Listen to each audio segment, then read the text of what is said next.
The environment strategy that we have today was approved in July 2001. The foundation for that 2001 strategy is sound, but a lot of changes have taken place. Many of the countries have moved into middle income status and have a new set of problems that they need to focus on. There's a shift in attention certainly to climate change and other global issues that, in addition to poverty, environment issues and industrial pollution issues and so on. So the challenge is really, how do we go out there and not have preconceived notions about what the environment strategy should be so that we really do listen to stakeholders? I think significantly the bank has established itself as a knowledge bank, as a main source of information and capacity for governments and civil society, particularly in the area of environmental governance. In fairness, the World Bank has actually done some really innovative projects and programs in key developing countries. However, I think this track record has also been complicated with a lot of challenges on the ground. And here I would point out examples like the bank's involvement in some very controversial large hydro dam projects. There are also some controversial issues around the choices of specific energy technologies like coal.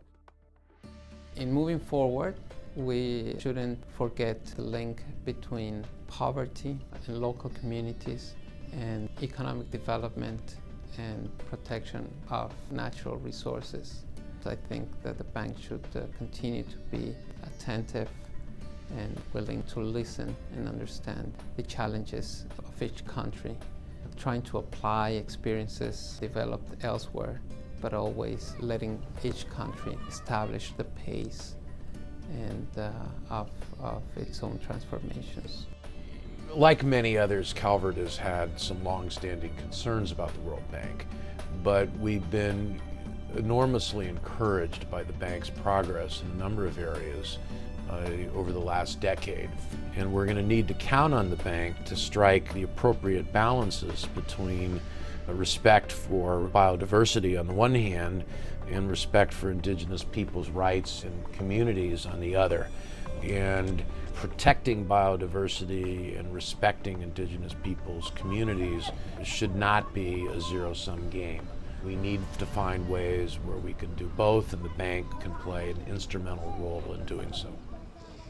Well, I think the bank's doing very well in the development agenda, but now we have to stress conservation issue within that development agenda so it is properly understood that the two are together. There is no development without conservation, and there is no conservation without development.